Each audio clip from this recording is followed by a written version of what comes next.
Given the relatively dominant position that hip-hop occupies atop the dizzying heights of the global entertainment industrial complex, it can be easy to lose sight of its humble beginnings and its enduring role as a source of revolutionary politics. I got a letter from the government the other day. I opened and read it. It said they were suckers. I know this for a fact. You don't like how I act. You claim I'm selling crack. Will you be doing that? I'd rather say see ya, cause I would never be ya. Be your officer, you wicked overseer. Call me Little Bobby Hutton, cause I'm first to push the button. Rappers don't be saying nothing to the system, we say fuck them. Por eso decimos fuck, por eso hacemos hip hop. No nos importa tu placa, tu metralla ni tu glob. Tu mente en shock, fucking police stop. Recuerda que el tiempo pasa y nunca para en el clock. Though it didn't really break out until the late 70s and early 80s, hip-hop's genesis story began in the summer of 1973 in the South Bronx. At the time, New York City's northernmost borough was, by all appearances, a war zone. Decades of neglect, ill-thought-out public infrastructure projects, white flight, racist redlining policies, and urban decay had reduced entire city blocks to rubble. Rampant poverty and unemployment had created a vacuum that was filled by street gangs with hundreds of small crews constantly battling over territory and literally setting large sections of the city on fire. Out of this simmering cauldron of social and economic tension, hip-hop emerged as a vibrant DIY subculture spread through house parties thrown by working-class Black and Puerto Rican youth who were alienated and excluded from New York's decadent disco scene. A catalyzing moment of the emerging hip-hop scene was the formation of the Universal Zulu Nation on November 12, 1973.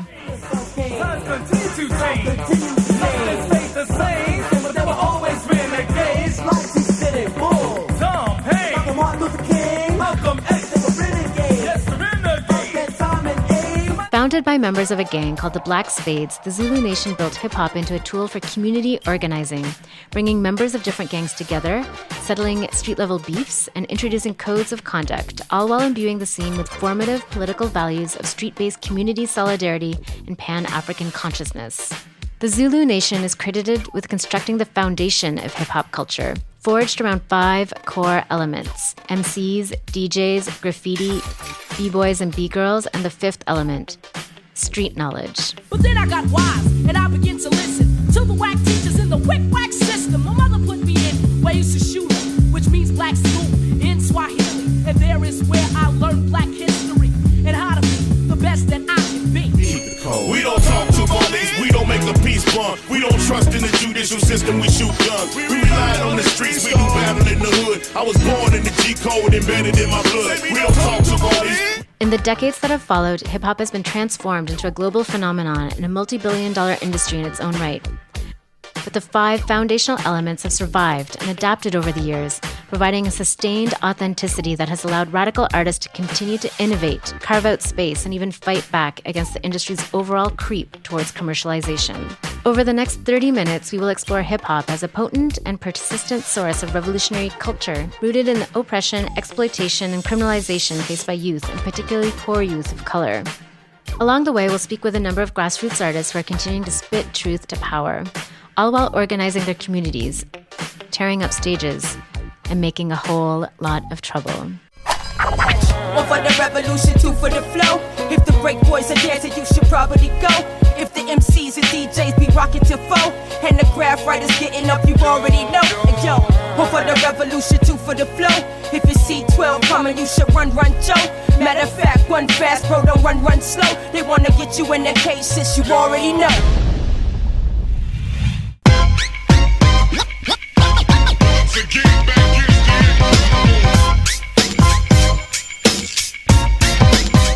Hip-hop stands for his or her infinite power helping oppressed people. That comes from the temple of hip-hop, okay? So that's from, OGs like KRS-One and other people getting together and figuring out how to effectively uplift the more positive elements of the culture that are based in community liberation and empowerment. Hip-hop to me is a way to be able to spread a message of resistance to a larger audience. Hip-hop to me is a way to share my story before anybody else has a chance to twist up my words or to twist up my experiences. It's resistance and creativity. That's what hip-hop is to me. Hip-hop initially rose up speaking to injustices. Eventually it rose into the stories speaking to the issues of the oppressed. The early days was very humble. It wasn't a lot of money. There wasn't a big budget. It was kind of put together by people with whatever they had. People had come up with this medium of going through the rubble and putting graffiti up and breakdancing and emceeing and DJing, and you know, it was a way of resistance. The same youth that were throwing bricks and rocks and pushing back the police, they have something to say. Para mí el hip hop es una herramienta de transformación, es una cultura que contiene unos principios de vida, principios que incluyen la unidad, el respeto, el amor, pero sobre todo también la diversión, como esta necesidad de defender la alegría. Hay una frase de Grandmaster Caz, de un DJ, él menciona que el hip hop no inventó nada, lo reinventó todo. We peep the allegory at the campfire listening. Elders share the stories of the vampire's victims. How do I not make the same mistake? Wisdom, generate the vision, obliterate the prison. Freedom's all I wanted, but I couldn't afford it. My baby's got the spirit, just brilliant and gorgeous. Oh yes, the self-defense endorsement. Always a quiet when she about to load it. Hold it, it's amor about to load it. Oh shit, and the whole barrio support it. Seen a whole lot of people want friends. Seen a whole lot of people want bands. Seen a whole lot of people can't get what they want, so a whole lot of people pop dance. They say the means don't justify the ends. Do the ends ever justify the means? And when we end all of this hardship, if we just put rich bigots in a guillotine? Cause I can't watch these kids die and then lie like I give a fuck and not do a fucking thing but lie down like I given up. So get a gun if you ready. We gripping on the machete. For anybody involved, we got a problem forgetting. Pensar por cuenta propia es un lujo que cuesta caro. A ellos no les conviene que te separes del ganado. Más ganan ellos si los mantienen desinformados. Una tierra empobrecida y más fuerza para el Estado. Fuck the parliament, fuck the cops, and fuck the robber baron bosses, and fuck they offices. Predominant model of economics, and elephant cock in they ballot boxes. It came from the Bronx in the 70s in New York City, and now it's worldwide. Hip-hop is like folk music. It's very much a historical record. These are stories that are very telling of the American empire, you know, looking from within. And I think that's why it's so compelling, and that's why it resonated. People may not know it, but I think the reason that hip-hop spread is because there's stories that everyone needs to hear and is interested in hearing. El hip hop es una cultura universal que parte de un contexto de marginación, de empobrecimiento, de criminalización, que es un contexto muy específico que sucedió en los años 70 en Nueva York, pero que tiene similitudes con otras problemáticas en otros territorios por los temas justo de explotación, de encarecimiento de la vivienda, de la falta de oportunidades. It came from people who had been displaced historically from the continent of Africa to North America, to Central America, South America, and the Caribbean. It also came from ethnicities that had been mixed in the process of the colonial subjugation and conquest of the so-called New World. That was significant in drawing me in because we learned that we had a shared story. We had a story of not only oppression but resistance. We can measure history in terms of what we know about our experience here in the United States as descendants of people who were stolen from the continent of Africa. But we also have to be able to measure our existence and our influence on what happened before that, what's currently happening in the African diaspora and on the African continent and struggles for liberation and self-determination. Driving force is just the songs of my ancestors, the songs that they sung to be able to speak to resistance, to speak to fighting, to speak towards challenging and removing any and all people that wish to destroy our people. Some of the major influences that I've had musically have been folks who share their narratives in a really honest way, in a really vulnerable way, especially when they go to represent their anger and their rage with the way that these systems of oppression are set up around us. I recognize first and foremost that I am a guest in the house of hip hop. I don't take someone else's experience and try to whiteify it. I see things through the lens of white people. And so I feel like it's like my job to criticize white culture in the way that a white dude can. And so I use my music to confront the shittiest parts about white culture, imperialism and colonialism and capitalism and authoritarianism.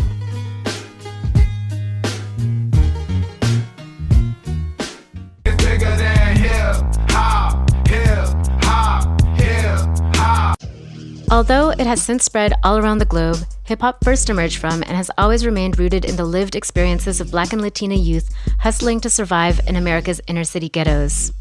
And the so-called golden age of hip-hop, spanning the late 80s to the mid-90s, were especially turbulent times. The flooding of poor, racialized neighborhoods with crack in the mid-80s provided the spark for a rapid surge in street violence waged between increasingly well-funded and heavily militarized gangs. This, in turn, provided the justification for the ramping up of Ronald Reagan's war on drugs, a policy framework for the wholesale criminalization of Black and brown communities that opened the door to enhance police repression and mass incarceration, twin pillars of U.S. domestic counterinsurgency strategy that continue to this day. In 1986, a group formed in South Central LA that fed off this raw sense of desperation and rage, forever changing the face of hip-hop in the process. That group was NWA, the first successful pioneers of a new subgenre of hip-hop, gangsta rap. These days, it's hard to appreciate the shock and terror that NWA provoked in America's white supremacist power structure, and especially its frontline troops, the cops. Rap music promotes, by its very language and by its very actions, promotes violence against authority and consequently violence against law enforcement. Songs like Fuck the Police became rallying cries for a generation of Black and brown youth whose rage would soon find popular expression in the LA riots of '92. Fuck the police coming straight from the underground. A young nigga got it bad cause I'm brown. And not the other color, so police think they have the authority to kill a minority. But while NWA provided a megaphone to Black youth's widespread hatred towards the police, they also injected mainstream hip-hop with a violent strain of misogyny and homophobia that continues to fester to this day.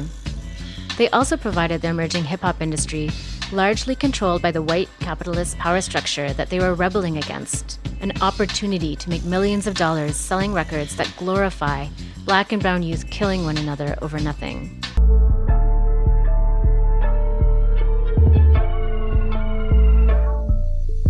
A lot of the brothers that were my same age, man, they were involved in the type of shit where they were killing each other, you know? They were killing cats they grew up with, that they went to church with, that they went to school with, that they played ball with, trying to be part of the whole gang set culture, you know what I mean? Or they were trying to get their money selling that dope, and like, that's cool, whatever. But really? No future in the gang, slinging cane is proven. I lost real good friends behind them 90s shooting. I was living during the crack era. And so the criminalization that began this whole mass incarceration that we have now, this new Jim Crow, it was heavily going on during that crack era all the way through the 90s. And so, of course, the theme in the music was about either fighting against this new, drug that was dropped onto our community or using it as a means to get out of the community. So it's always been a part of the music from the very early days. Partamos primero como justo de la frase de lo personal es político, porque aunque pensemos que nuestros actos son individuales, van a tener una repercusión también en nuestra familia, en nuestro grupo cercano y así en la comunidad y en la sociedad de la que somos parte. There's a difference between telling your story and glorifying some of the things that you have to do to get by. So I appreciate, when artists can maybe talk about the gangbanging past, talk about, the past where you had to sell some shit, you had to do some shit that you're glad you don't have to do anymore. Government plans, fencing us in, life in the pen. For selling shit you put in that hood, knowing that do it. We desperate, starving and dying to eat, dying the street for a fraction of what I get now for sound and fly on the beat. I feel the weight of not glorifying some of the things I've done in my past because I see it happening with other artists, with their songs. Cold gang with the cocaine. Cold. The more money make more rain. Pouring up a paint while I'm back in propane. Point blank range, give a nigga nose range. Skip to my loo with the pack and the cat. Jiffy, loo with the bricks, where they at? In hip hop, they might call it bitches, hoes, guns, money, sex, murder, and all that. But if you look at the Army, Navy, Air Force, Marines, and the US government, that's all it is. It's a reflection of the culture that we live in. It's the values that we've inherited as part of the conditions of survival in this country to prioritize the things that are gonna get us pussy, get us respect, and get us paid, and get another motherfucker to recognize us, and that is some bullshit. It's been really motivational to me when artists cast aside all of the parameters of respectability politics and are willing to speak their truths without coddling the feelings of those who are oppressing us. That's the job of my music, to challenge everything that's been imposed upon us, to say no and go drastic with it. Again, like I don't follow the format, the status quo of hip hop. I'm also still unlearning a lot because it wasn't like I grew up in a native community. I grew up in a city because of the fact that people that came generations before me were removed from their homelands and placed into cities. What you won't find me doing in my music, lyrically, you won't find me killing niggas. You won't find me on some exploitative, downgrading shit about women. You won't find me talking about killing faggots and faggot this and faggot that. There's lots of people saying fucked up shit in the world of hip hop. To me, I can't have that. You know, I'm not gonna throw a show where I book those guys, or I can't do collabos with them. I can't work with them. I'm not going to sort of taint the work that I'm doing with this hate, right? Try to promote the kind of hip hop that I'd like to see. I work with people that are doing the kind of hip hop that I'd like to see. En el contenido que sea, hay un contexto político del que surge, porque hay una necesidad también de retomar nuestra historia y que a pesar de que no necesariamente va a ser como un activismo más marcado, sí hay una intención de sobrevivir a un contexto de violencia. I feel like it's extremely important that you are responsible and disciplined and mature enough to not abuse that platform, to be predatorial, to escape any kind of accountability for patriarchal tendencies. I learned early that I had to be 3 times better than the guys to even remotely get even recognized, and it made me already come out swinging, and I never stopped swinging because I already recognized that I had a disadvantage. I was already seeing patriarchy and sexism. Whenever I do a show and I'm the only woman on the lineup, we have to call it out. We have to address the fact that I'm not the only woman there because I'm the only woman with something worth saying, with something worth listening to. I'm the only woman there because we don't listen enough to the women around us, and we don't give up the mic. Men don't give up the mic enough. Put my face in the book cause my people are profiled. Erased from the books and my people are told lies. Sky's the limit, go fly, Cali Green we go high. I mean back in 05, already you I grow wise.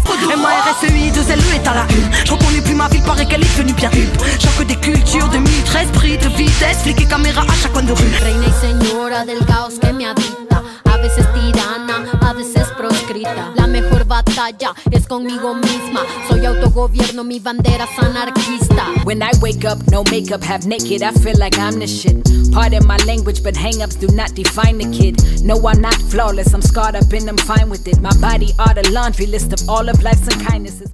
Indigenous wisdom unheeded and sacred things depleted. A lot has changed in the 45 years since hip-hop's founding. For one thing, many of the iconic inner-city neighborhoods where hip-hop first flourished have been redeveloped. Their former communities scattered to the winds of gentrification. Far from the dilapidated pressure cookers of revolt and subversive urban decay that they were in the 70s, these neighborhoods have become homogeneous sites of high-rise condos, hipster indie venues, and Starbucks franchises. Which is not to say that this process is a done deal, and even less so that the social contradictions that birthed hip-hop have disappeared. The South Bronx is still a largely working-class area plagued by racist police violence, and there's tons of vibrant hip-hop coming out of America's traditional urban centers, from Baltimore to Oakland. Bum, the target of poverty by a white devil. Cause I wasn't testing at my reading level. I was testing any of these busters. Where you from, body? Lola like, baka nagtatambay dun sa kalye parate. But as urban demographics have shifted, so too has hip-hop's center of gravity. In the United States, the shift has been most notable with the rise of Southern rap, beginning in the early 2000s, and the emergence of Atlanta as a new hip-hop epicenter. Similarly, as it has spread to countries all around the world, hip-hop has been transformed and enriched by countless local culture and traditions, each of which has added their own mark, while generally honoring the spirit of youthful defiance and resistance to authority that's been so key to hip-hop's global appeal.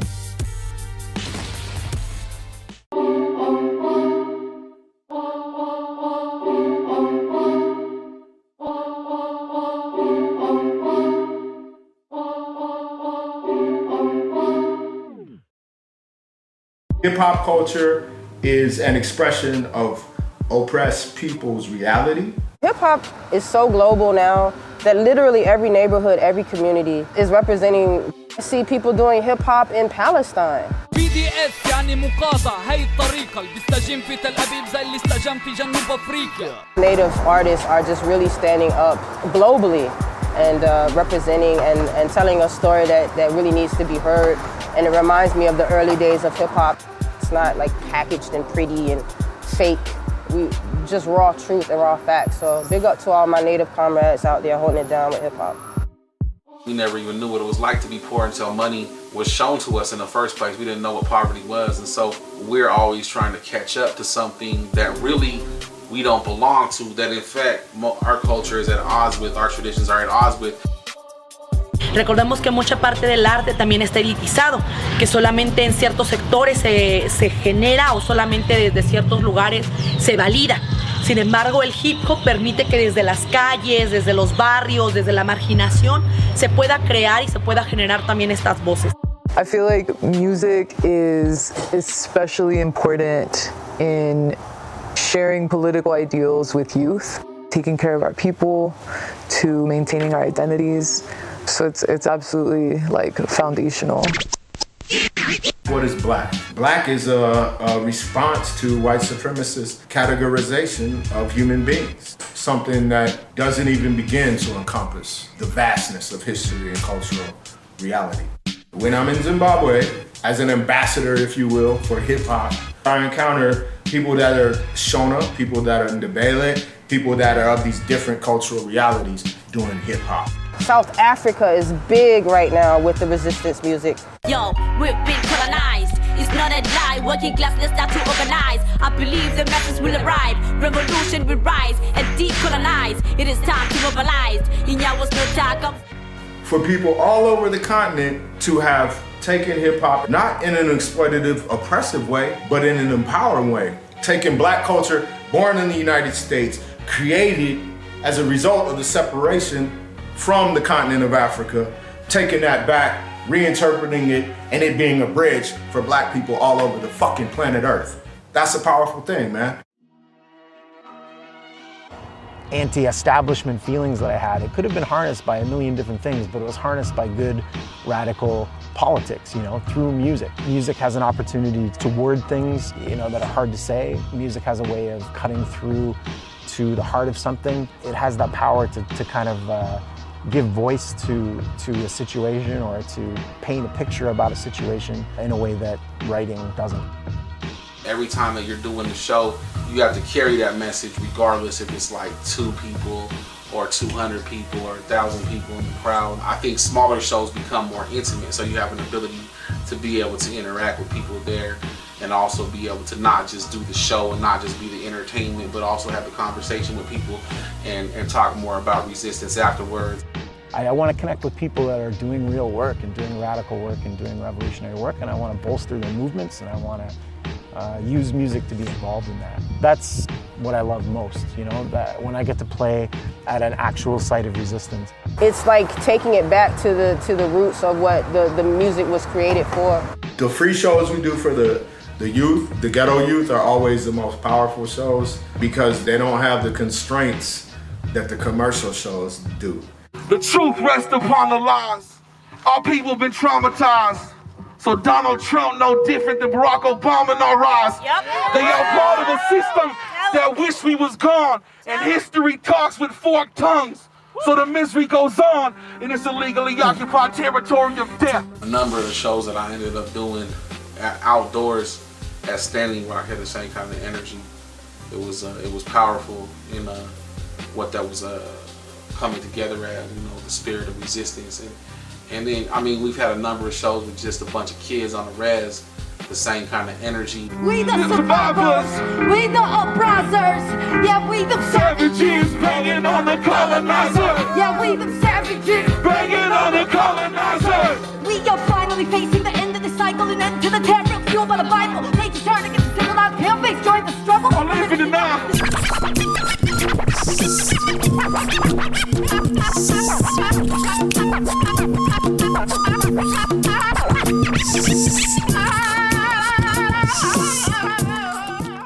hay un montón de pueblos originarios que están haciendo rap en su lengua, hay un montón de muralismo que se esté como intersectando entre el graffiti, o sea, digamos, en la técnica de aerosol y los códices antiguos, ¿no? Ahora ya hay como ese nuevo encuentro entre las culturas pasadas y las nuevas culturas, pero lo que permite el hip hop es poder volver a apropiar al contexto actual algo que se estaba perdiendo. There's a difference when I'm on a reservation or when I'm at like an inner city program doing a show for kids who might also be undocumented, you know, doing a show for like young women that have never been on stage but, you know, would like to be or, you know, have like poems that they want to write or whatever. It's so much more of a reciprocal occasion when it's folks who share, you know, identities. It's like one of the last things that we have is our ability to speak out. Even if we feel powerlessness, hip-hop makes us feel powerful. Island woman rise, walang makakatigil. Brown woman rise, alamin ang iyong ugat. They got nothing on us, nothing on us, nothing on us, nothing on us. Fuck the police coming straight from the underground. Within revolutionary circles, oftentimes we can get bogged down in abstract theoretical debates and lost in what can seem like an endless cycle of protests, actions, and organizing campaigns. And while these engagements are essential and should not be dismissed, it's also important to keep in mind the vital role that culture plays in building effective movements of resistance. At the end of the day, capitalism and the state are not just material forces, but ideological systems as well. This is something our enemies are well aware of, which is why they devote so much time, energy, and resources towards creating propaganda, much of it masquerading as entertainment. From the countless high-budget TV shows and Hollywood movies glorifying police and the military, to music promoting frivolous consumerism, a look at the dominant forms of cultural production can tell you a lot about the values being promoted by the powers that be. But thankfully, we have the ability to fight back by producing and promoting subversive countercultures that promote our own values of solidarity, mutual aid, direct action, and antagonism to capitalism and the forces of the state. Let's not squander the opportunity. Here we go, yo. Here we go, yo. So what's the scenario? Here we go, yo. Here we go, yo. So what's the scenario? Just don't sell the fuck out, man. It's simple. Just stay true to what the fuck you represent and don't change up. La gente que va a estar criticando siempre va a existir, pero la necesidad de hacerlo es lo que nos va a motivar realmente. Be ready to do it against all odds. Be ready to do it by yourself, but also be very intentional about building community with others. Don't be afraid to link and network with people that aren't in your neighborhood. You gotta connect. And you can't just preach to yourself. You can't just talk to yourself. You have to connect with people. If you want to make it, yeah, you can upload something to SoundCloud, but to get the full experience of the art and for people to hear you, to get exposure, you're going to have to go out there and perform, and you're going to have to go out there and link up with other people. Backpack, smacker, testament dropper. I'm a root respecter. Been to my aunt, kid to Masada. Study it all, past to the present, resurrected. You have a duty. If you're making radical music, you need to help build the foundation in your community for radical music to come in. So you have to help book the shows, you have to help find the spaces, you have to get the sound systems, you have to help facilitate that. You're not just making music and radical music, you need to help with fostering radical music community. The term is many hands make light work. We can get more done together than we can by ourselves in certain formats. And then sometimes less is more. Sometimes you have to cut dead weight and you have to step away from people who don't have the same priorities as you. And you have to be okay with doing that. También tienen que ser muy observadores y muy observadoras de su cotidiano. Voltear a ver qué es lo que está pasando, escuchar, abrir bien los oídos para ver qué cosa está sucediendo alrededor, porque la palabra también tiene una responsabilidad. Y si tú vas a enunciarla, también tiene que ser como desde esa honestidad de quién eres, desde dónde hablas, y además te da también ese valor dentro de la comunidad. Nobody's going to do this for you. You know, look at the DIY ethic of punk music. It needs to be applied to hip hop more. And, you know, we need to do for ourselves, and we need to build up our own spaces, our own community, our own networks, and we need to share that amongst each other, and, you know, everybody can rise together. The goal of my making music isn't to explain myself to someone who doesn't understand my background. The goal is to connect with the folks who share that same path and who find strength and healing in hearing their story being told, who, you know, may otherwise feel very much alone.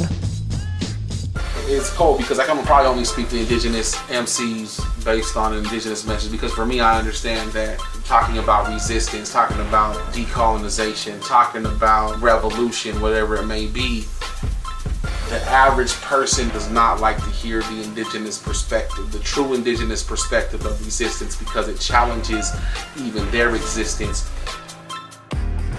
Don't be afraid, don't cut yourself off, and don't listen to people who say, this hasn't been done so you can't do it, or it's weird and it's different.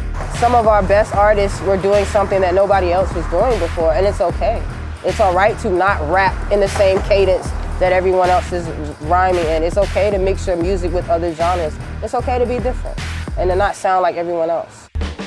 Sometimes people aren't going to fuck with you, you know, but stick with it, because eventually what happens is after years and years, you get better at what you're doing, you get clearer about what you're doing, you learn from your mistakes, and when that is combined with a sustained sense of joy in relation to why and how you work, you're unstoppable. If you're going to try and build a radical current towards indigenous resistance, you can't waver. You can't switch up based on the fact that you're not getting support. You're not going to get support. There's going to be so much stacked up against you. You have to be uncompromising, because everything that you represent is problematic to the average person, even those people that suggest they support indigenous resistance. Stop inviting women to just the all-women events. Don't be embarrassed when we grab the microphone and rock it when you're in your circle full of guys. But people start to look at diversity in that way of inviting people to the table so that we all can break bread and all do this thing that we call our culture, it'll change. And if they don't open the door, break the fucking door down. Kick it open. Fuck asking. These record labels slang our tapes like dope. You could be next in line and sign and still be writing rhymes and rope. You would rather have a Lexus or justice, a dream or some substance, a beamer, a necklace or freedom. Still nigga like me don't play, hey, I just stay awake. This real hip hop and it don't stop till we get the popo off the block. They call it hip hop, hip hop, hip hop, hip. It's bigger than hip hop, hip hop, hip hop. We don't fight for the money, for the greedy, for the white man. All we want is our freedom. As we continue to resist the resurgence of far-right reaction, further entrenched inequality, gentrification, and an increasingly repressive state apparatus, it is very important that anarchists build and strengthen connections with those outside our immediate circles. Part of this requires that we actively spread our politics through popular subcultures like hip-hop that resonate with millions of people who share our hatred of police and capitalist society, but won't necessarily be inclined to come out to all our meetings, rallies, or reading circles. And the other part involves listening and learning from established histories of resistance and struggle in order to better understand and identify points of affinity and possible collaboration. Thankfully, there are lots of amazing individuals already doing this important work, but we need more of them. So at this point, we'd like to remind you that Trouble is intended to be watched in groups and to be used as a resource to promote discussion and collective organizing. Are you a hip-hop head interested in helping to contribute to your local radical scene, or looking to build one in a town where it doesn't exist? Consider getting together with some comrades, organizing a screening of this film, and discussing where to get started. Interested in running regular screenings of Trouble at your campus info shop community center, even just at home with friends? Become a troublemaker. For $10 a month, we'll hook you up with an advanced copy of the show and a screening kit featuring additional resources and some questions you can use to get a discussion going. If you can't afford to support us financially, no worries. You can stream and or download all our content for free off our website, sub.media/trouble. If you've got any suggestions for show topics or just want to get in touch, drop us a line at trouble@sub.media. If you want to hear some tracks from the artists featured on this episode, check out the latest Burning Cop Car, our radical hip-hop podcast at sub.media/BCC. Just a heads up that since Sub.media is a fully crowdfunded project, we'll be starting our annual fundraiser drive soon to make sure we can keep cranking out videos year-round. This episode would not have been possible without the generous support of Todd, Marius, and Avispa Media. Stay tuned next month for Trouble number 16 as we take a closer look at the trial of the so-called J20 defendants, who were mass arrested in the streets of D.C. at the historic protests against the presidential inauguration of U.S. war criminal-in-chief Donald J. Trump. No one wanted to just show up and just show out. Like there was a definite message about disrupting the inauguration. Now get out there and make some trouble. By the time I get to Chuck DMPE, mis vecinos escuchaban mi PMD. En casa la cosa se mantenía más PG, así que duro podía rockear Run DMC. Pensé que era solo en inglés hasta que vi sí. Me enseñó que el hip hop en español sonaba así. Ese sí que era más underground que Wiso G, que con su química también puso su grano en mí. Y llegó K.R.S. a filosofar y Tribe, LL, Rakimi, de la L.O.N.S, Premier J, Dilla, Zulu,